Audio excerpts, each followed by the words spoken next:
नमस्ते मित्रों, भाइयों बहनों और विशेष करके बुजुर्गों। आज मैं आपको किडनी डिजीज, गुर्दे के रोग के बारे में थोड़ा सा गाइड करने जा रहा हूं। यदि आप मेरे बताए हुए इन रास्तों पे चलेंगे और इसका 70-80% या 60% भी कर लेंगे तो आपका कल्याण जरूर हो जाएगा।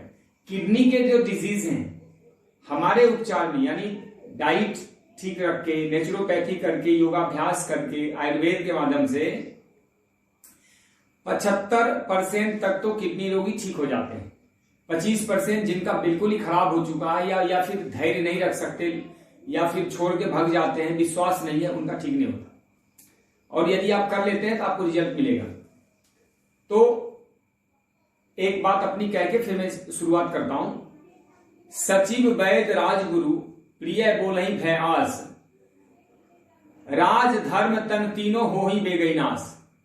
यह प्रसंग है, रावण के सामने विभीषण ने कहा था। जब विभीषण को देश निकाला दे दिया था तो विभीषण ने कहा कि आपके डर से यदि मैं प्रिय बोलूंगा, अच्छी लगने वाली, या फिर यूं कहो कि चमचागिरी करूंगा, तो यह राज और धन दौलत, जिसको अर्थव्यवस्था कहते हैं, और तन, ये तीनों का नाश करेगा। यानी सचिव, राजगुरु और वैद्य, ये तीनों यदि झूठ बोलें, सिर्फ बिजनेस को ध्यान में रख के कोई बात कहें, अपना लाभ देखें, तो राज्य, धर्म और तन यानी शरीर, तीनों का नाश हो जाता है। मेरे समझाने का मतलब ये था कि मेरे पास जो भी बुद्धि है, जो भी समझ है, जो भी युक्ति, जो भी अनुभव है, उसके आधार पर मैं जो कुछ कहूंगा सही कहूंगा। आपको लाभ 100% होना है, और यदि कम भी करे तो हानि बिल्कुल नहीं होगी, क्योंकि ये कंप्लीट नेचुरल है।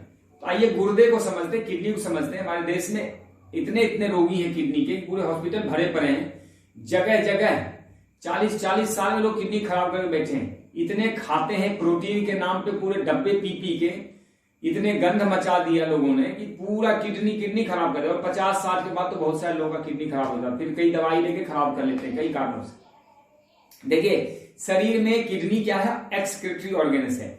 यह शरीर में खून को छान के और मल मूत्र संबंधी गंदगी को बाहर फेंक देता है। खून को छान के शरीर को देता है, और बाकी बचा हुआ त्याज्य, जिसको वेस्ट प्रोडक्ट कहते हैं, वह मूत्र के रूप में शरीर से बाहर फेंक देता है। और यह मात्रा में 2 होता है। 2 किडनी इसलिए होता है कि यदि एक खराब भी हो जाए तो ईश्वर का नियम है कि दूसरा उसको 100-125 साल की लाइफ भी वो जी सकता है, 150 साल की लाइफ। किडनी में इतनी शक्ति होती है, बताते हैं 150-200 साल लाइफ भी चल सकता है, क्योंकि इसमें एक में 20 लाख नेफ्रॉन्स होते हैं, 2 मिला के 40 लाख। और जिंदगी जीने के लिए 100 वर्ष के जीवन के लिए 20 लाख नेफ्रॉन्स ही बहुत है। मतलब जिसको फिल्टर कहते हैं, छन्नी कहते हैं, उससे ज्यादा जरूरत नहीं होती। अब उसको भगवान ने 2 दिया है। 2 दिया का मतलब है कि 50%, यानी एक किडनी 100% खराब हो जाएगा तो भी मनुष्य को पता नहीं चलेगा किडनी खराब हो गया। जब तक दूसरा किडनी 10-20% खराब नहीं होता, तब तक किसी को पता नहीं चलता। ये देखिए कितनी गजब की बात है। और किडनी की जब तक पता लगता है, तब तक तो आदमी और दवाओं का सेवन करके और उलटपटांग चीजें करके और खराब कर बैठता है। तो किडनी खराब हो ही ना, इसके लिए क्यों ना कुछ करे। यदि कहते हैं कि जो सुख में सुमरन कर ले तो दुख काहे को। यदि आप थोड़ा ठीक ही रख लेते हैं तो रोग क्यों भोगते हैं। भगवान ने यह तन आपको जीने के लिए दिया है। इस शरीर में आप जिंदगी भर निवास करते हैं, और इस तन के जिम्मेदार आप हैं। जब इसका सुख आप भोगते हैं तो दुख भी आपको ही भोगना पड़ेगा, और इसको ठीक रखने की जिम्मेदारी आपकी है। और यदि आपने समय से पहले इस तन का नाश किया तो दंड भी आपको ही भुगतना है। आपके तन का जिम्मेदार वैद्य नहीं है, डॉक्टर नहीं है, घर वाले, रिश्तेदार, मित्र, पड़ोसी, बंधु, भाई नहीं है, और आप ही हैं। और आप ही इसका लाभ ही उठाएंगे, और यह जीवन यात्रा में आपका ही सहयोगी बनने वाला है। लेकिन हाँ, यदि आप तन को अच्छा रखें तो आपका परिवार, आपका समाज को भी इसका लाभ मिलता है। तो इसको दरअसल स्वास्थ्य आपके हाथ में, स्वास्थ्य को कहीं पाना नहीं, आपके पास है। वह आप ऑलरेडी आप उसको थोड़ा बस जगाते रहें। जैसे बिजली है लेकिन स्विच ऑफ किया हुआ है, तो स्विच ऑन करते रहे बस। तो आइए मैं आपको समझाता हूं। तो इस किडनी के कई प्रकार के रोग होते हैं। नेफ्राइटिस होता है, जिसमें गुर्दे में सूजन आती है। नेफ्रॉन्स आता है, जिसमें रेनल की जो कार्य क्षमता है वो फेल्योर हो जाता है, खराब हो जाती है जो किडनी है। इसके बाद पाइनोफ्राइटिस होता है, गुर्दे मतलब क्रोनिक रेनल फेल्योर भी हो जाता है। यह कई प्रकार के रोग हैं। आप इतना ना समझें ज्यादा बारीकी में जाके, मैं भी इतना टेक्निकल बातें आपको नहीं समझाऊंगा, यह अध्ययन का विषय होता है। मोटा मोटी एक आम आदमी को क्या चाहिए, सिंपल भाषा में उसको समझा दो।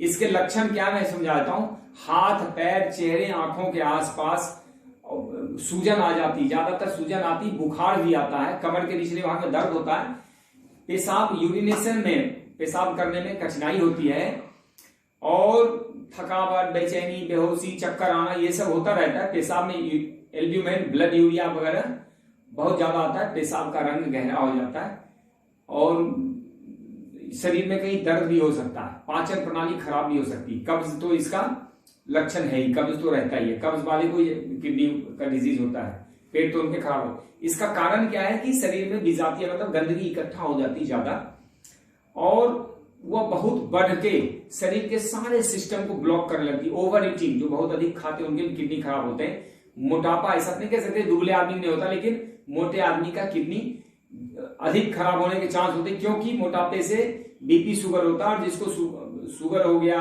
और बीपी वगैरह हो गया तो फिर तो हार्ट और किडनी उसके साथ साथ अपने आप खराब होता ही है। खान पान की गलत आदत, नमक चीनी मिर्च मसाले और तेल घी का अधिक सेवन, कब्ज गैस और त्वचा के असामान्य कार्य, बहुत ज्यादा आराम करना, भोग उपभोग करना, दवाओं का सेवन करना, व्यायाम नहीं करना, भोजन में विटामिन और मिनरल्स की भारी कमी हो जाती है, यह सब इसके कारण है। इसके अलावा प्रोटीन का अधिक सेवन भी इसका बहुत बड़ा कारण है। लोग प्रोटीन का नाम पे खूब खाते। देखिए प्रोटीन का काम है रिपेयर एंड ग्रोथ।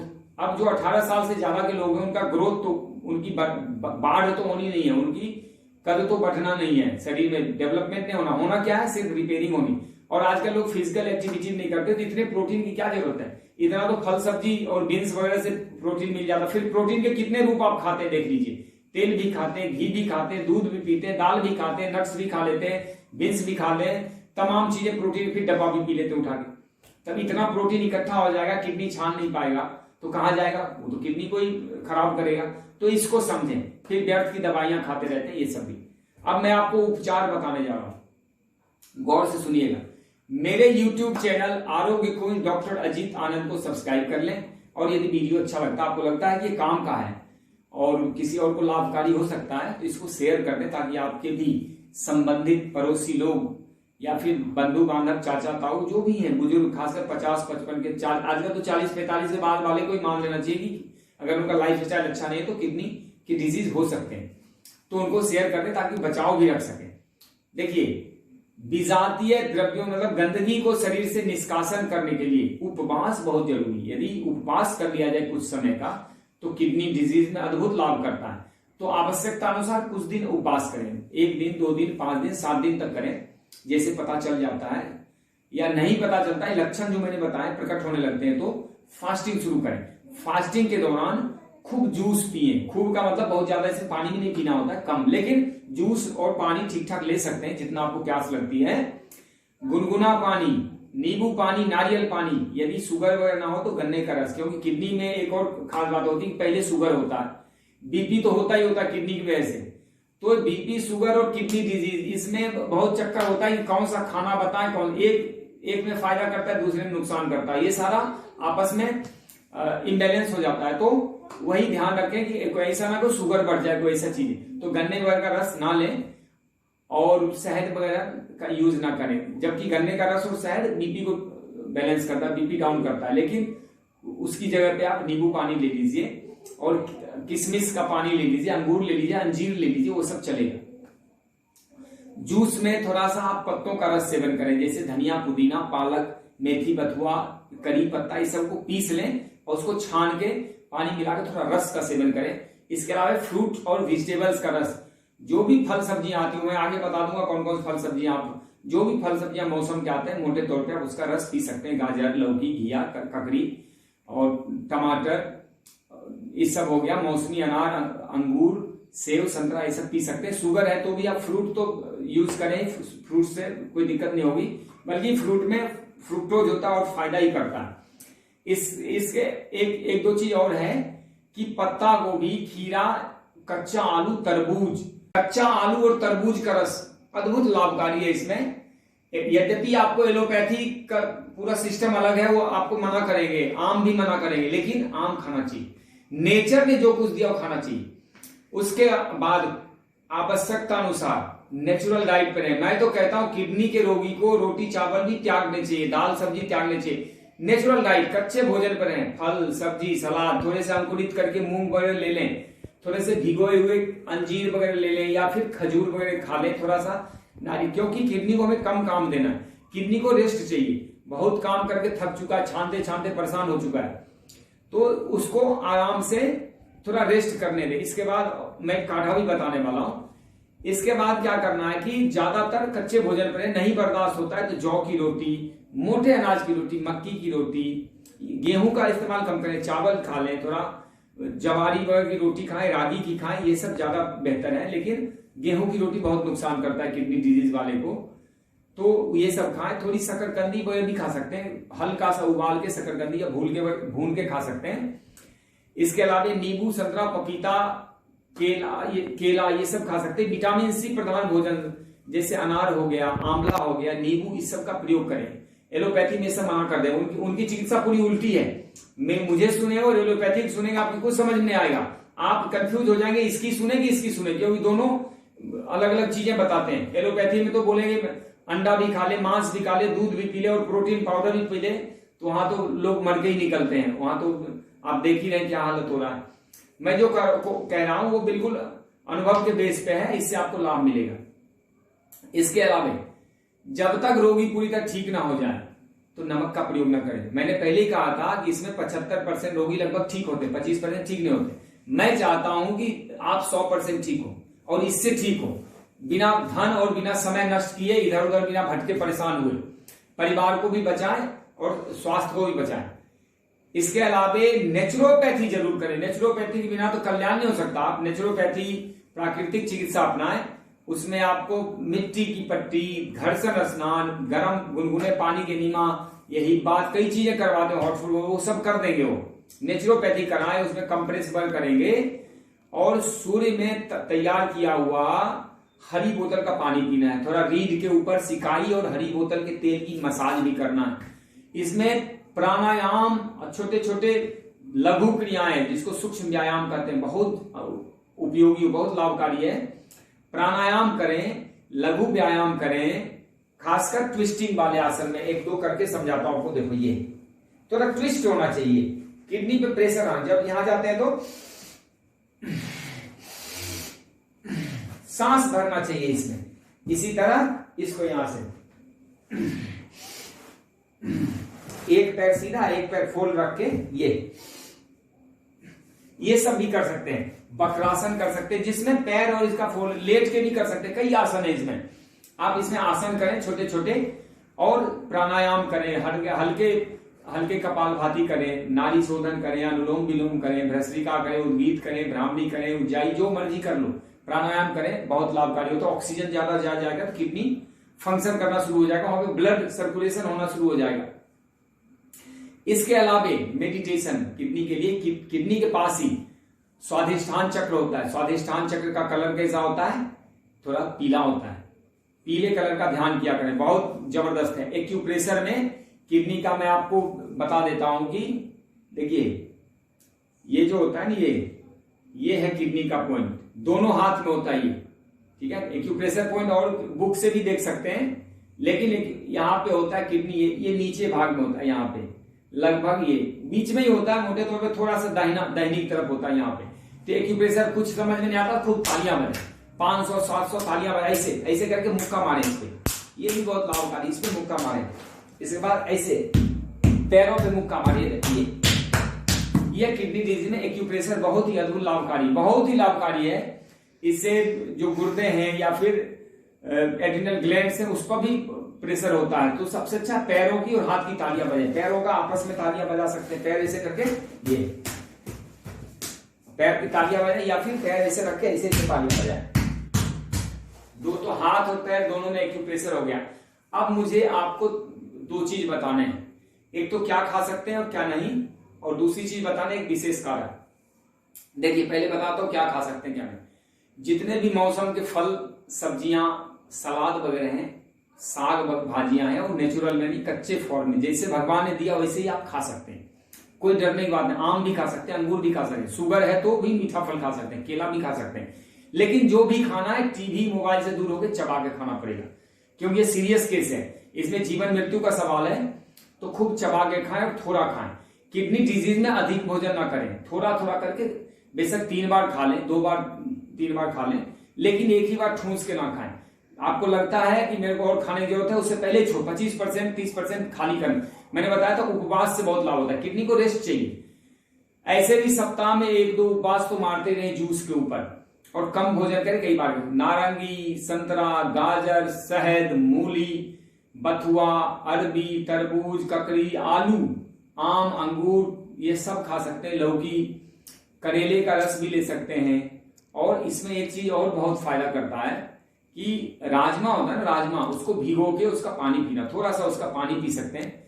इसके अलावा लहसुन अदरक भी, सुबह उठते ही छोटा सा लहसुन, थोड़ा सा अदरक, 1-2 कलियां लहसुन, थोड़ा सा अदरक और कच्ची हल्दी का छोटा टुकड़ा मुंह में रख के चूसें, ऊपर से थोड़ा नींबू पानी पिए। एलोपैथी में नींबू का नाम लेते वो उनका वो जंप करना शुरू कर देते हैं, तो एलोपैथी वगैरह में अलग सिस्टम है, लेकिन आप ऊपर से थोड़ा नींबू पानी पिए, बहुत लाभकारी, नींबू उसको छानता है। दूसरा क्या नहीं ले सकते, देखिए दूध और दूध से बनी हुई कोई चीजें बिल्कुल नहीं ले सकते इसमें। मांस, मछली, मुर्गा, अंडा बिल्कुल नहीं ले सकते। चॉकलेट, बिस्किट, जितना भी बियर है या दारू शराब है कोई नहीं ले सकते। धूम्रपान नहीं कर सकते। ड्राई फ्रूट्स भी ना ले तो अच्छा है। ड्राई फ्रूट्स में चलो कभी कभार 2-4 दाने बादाम, काजू वगैरह भिगो के अखरोट वगैरह खा सकते हैं, लेकिन ड्राई फ्रूट वगैरह ना ले तो अच्छा है, कम से कम मात्रा में। किशमिश वगैरह पानी में भिगो के ले सकते हैं। अधिक आहार तो मैंने कह दिया बिल्कुल भूल के भी ना लें। इसके अलावा सोडियम वाले पदार्थ, बेकरी वगैरह की चीजें, नमक वाली चीजें, नमक तो इसके लिए जहर का काम करता है, नमक में सोडियम बहुत होता है, तो बेकरी की चीजें ना लें। और मक्खन, नमकीन, नमक, चीनी वगैरह बिल्कुल ना लें। पापड़, अचार, कोशिश करें चटनी भी खाएं ना तो ताजे पत्ते खा सकते हैं, चटनी बनाने 20 मिनट के अंदर, और उसको बिना नमक के खाएं। और मोटे अनाज के, अगर अनाज वगैरह लेते हैं तो मोटा अनाज लें। अगर खाना ही है तो थोड़ा गेहूं वगैरह भिगो के, थोड़ा चना वगैरह भिगो के थोड़ा बहुत ले सकते हैं, कम से कम लेना है, ज्यादा नहीं लेना। और सप्ताह में 1-2 फास्टिंग मार देने ताकि डिजोल्व होता रहे। और पानी ठीक ठाक पीना है। गोमूत्र का सेवन करें, गोमूत्र बहुत फायदेमंद होता है, बहुत। अब बिल्कुल ही बर्दाश्त नहीं होगा जिनको दूध घी खाने का आदत है, थोड़ा छाछ ले लें, लेकिन दूध, दही, घी, पनीर, मिठाई, मक्खन तो बिल्कुल नहीं खा सकते। अब मैं एक विशेष काढ़ा बता रहा हूं, उसका इस्तेमाल करें और बहुत ही लाभकारी, सप्ताह में 1 दिन करें। देखिए मक्की की बाली में जो मूंछ आगे लगा होता है, मक्की का आप लोग सब भुट्टा देखते हैं, तो भुट्टा जब छिलके सहित होता है तो उसमें एक मूंछ होता है, मूंछ, वो 50-60 ग्राम या 100 ग्राम मूंछ इकट्ठा कर लें। 4-5 भुट्टे को निकाल लेंगे ना, मूंछ, बाल जो होता है उसके, तो 4-5 भुट्टे के बाल ले लें। और 100 ग्राम धनिया पत्ता को काट लें, तो भुट्टे का मूंछ हो गया 100 ग्राम और 100 ग्राम धनिया हो गया। और 1 नींबू ले लें, और नींबू को टुकड़े 4-5-6 टुकड़े काट दें, और उसको आप पानी में डाल के उबालें। कम से कम आधा लीटर पानी तो डालें, 600 ग्राम पानी डाल दें, उसको उबालें, और उबालते उबालते उस पानी को आधा कर दें। जब आधा हो जाए तो उसको ढक के थोड़ी देर छोड़ दें, ठंडा हो जाए तो उसको आप 2 बार पिए। मतलब आधा पी लें सुबह सुबह खाली पेट, और आधा शाम को, मतलब दोपहर के भोजन के 4-5 घंटे बाद। यह अद्भुत काढ़ा है, किडनी की सफाई के लिए बहुत ही जबरदस्त लाभकारी है। इसके अलावा कुल्थी की दाल वगैरह भी लोग यूज करते हैं। कुल्थी की दाल को पानी में भिगो दें और सुबह उस दाल को मसल लें और पानी छान के पी जाए। यह भी किडनी डिजीज में बहुत लाभकारी होता है। इसके अलावा एक और चीज बता देता हूं, पपीते को यदि छिलका सहित खा सके बहुत अच्छा, नहीं तो छिलका छीलने के बाद धुलाई मत करना और खूब चबा चबा खाना। पपीता बहुत अच्छा रहता है, लेकिन कम मात्रा में खाना। तो यह सब मैंने जो बताया है, यह आपका कल्याण करने के लिए है। मेरा तो कल्याण होगा ही, मैं आपका लाभ चाहूंगा तो मेरा लाभ तो ऑटोमेटिक हो जाता है। तो हम सबका कल्याण इसी में है कि हम ड्रग्स, डिजीज, डॉक्टर, हॉस्पिटल का चक्कर छोड़ें और अपने नेचर ने जो हमें समाधान दिया है उस पे आए। मान लीजिए जब से एलोपैथिक दवाइयां नहीं थी, जब से WHO नहीं था, तो क्या मानव नहीं जी रहा था? पहले भी जी रहे थे। हमारे पूर्वज करोड़ों वर्ष से एक डायनेस्टी आ रही है, तब तो हम सब आए हैं। तो ज्यादा एलोपैथिक भरोसा करना ठीक नहीं। हाँ ठीक है, एलोपैथी का अपना स्थान है, एक्सीडेंट केस में, इमरजेंसी केस में, वो सब ठीक है जहां पे आपको जरूरत है। लेकिन लाइफ स्टाइल डिजीज में आप एलोपैथी में जाएंगे तो आपको कुछ नहीं मिलने वाला है। मिलेगा सिर्फ रोग, धन की बर्बादी, स्वास्थ्य का नाश और तनाव। इसके अलावा कुछ नहीं मिलेगा। एक दवाई खाएंगे, एक के लिए 3 रोग और लेके आएंगे। तो इस सबसे छुटकारा पाने के सबसे बेस्ट माध्यम मैंने बताया योग, आयुर्वेद, नेचुरोपैथी, यह सब करें। इसमें गोखुर आदि काढ़ा वगैरह भी बहुत अच्छा रहता है। इसमें कई आयुर्वेद, विशेष आयुर्वेदिक ब्रिक, 2 शहद, क्वाथ, बटिया, ये सब बनते हैं। उस सबका सेवन आप कर सकते हैं। और कभी यदि कोई ज्यादा ही सीरियस रोग हो तो आके मिले पूरी रिपोर्ट्स के साथ। हम जो भी हमारे पास समझ है, जो युक्ति बुद्धि है, जो मैंने किया है, उसके आधार पे जिनको ठीक हुआ है, जो ठीक हो गए, उनके आधार पे मेरे पास जो भी ज्ञान है, जो विज्ञान है, उसके आधार पे मैं आपका सेवा करूंगा, आपका कल्याण करूंगा। तो मैं समझता हूं अगर आप इतने में आप अगर यदि 50-60% भी लाभ उठा लेते हैं, मेरी बातों का 50-60% भी किसी को लाभ मिल जाता है, या आप वही समझ पा रहे हैं जो मैंने कहा है, तो मेरा यह प्रयास सार्थक हुआ, सफल हुआ। तो ओम नमस्ते, आपका कल्याण हो। जय हिंद, भारत माता की जय।